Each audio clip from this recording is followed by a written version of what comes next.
حضرت مولانا شاہ مقصود صاحب خیبر پختونخوا کے گاؤں کنڈی میں پیدا ہوئے اور 4 بھائیوں اور 2 بہنوں میں سے سب سے بڑے تھے۔ 7 سال کی عمر میں ان کے والد محمود شاہ جنگ کے دوران برما میں لاپتہ ہو گئے تھے۔ حضرت نے اپنے خاندان کے لیے روزی کمانے کے لیے کیماڑی کراچی کا سفر کیا۔ جب وہ وہاں تھے تو انہوں نے دین کا مطالعہ شروع کیا۔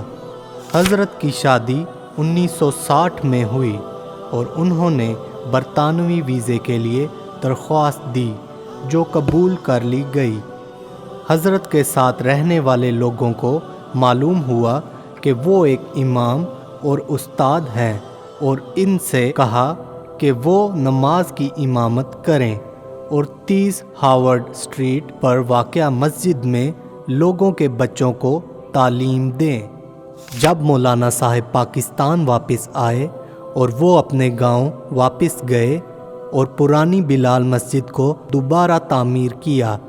جب مسجد کی تعمیر نو ہو رہی تھی تو انہوں نے گھر پر بچوں کو پڑھانا شروع کیا۔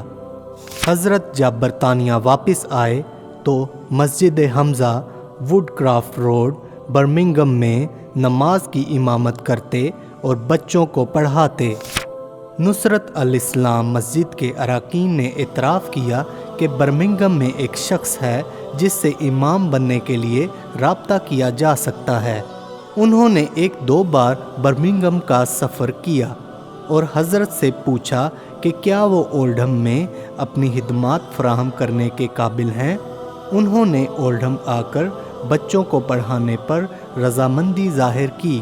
پاکستان کے 2 سالہ دورے کے بعد حضرت کی تدریسی خدمات کو مختصر مدت کے لیے ورنتھ جامع مسجد میں ضرورت تھی اور آخر کار انہوں نے تبلیغی کاموں پر توجہ مرکوز کرنے کا فیصلہ کیا۔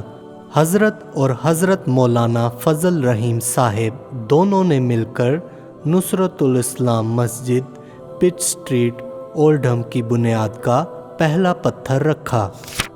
حضرت نے اپنے گاؤں کنڈی میں بلال مسجد کی توسیع کی ضرورت محسوس کی۔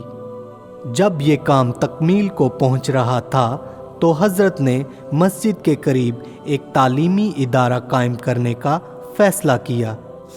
حضرت کا انتقال 24 اکتوبر 2022 کو ہوا۔ ان کے شاگردوں اور ان کے پیروکاروں نے مدرسے کا ڈھانچہ تقریباً مکمل کر لیا ہے۔ ہسپتال میں رہتے ہوئے حضرت صاحب نے خاندان کے ایک فرد کو کہا، بیٹا اس بات کو یقینی بنائیں کہ یہ منصوبہ مکمل ہو۔ شاہ صاحب اپنی وراثت کو پورا نہیں کر سکے، لیکن سوال یہ ہے کہ کیا ہم کر سکتے ہیں؟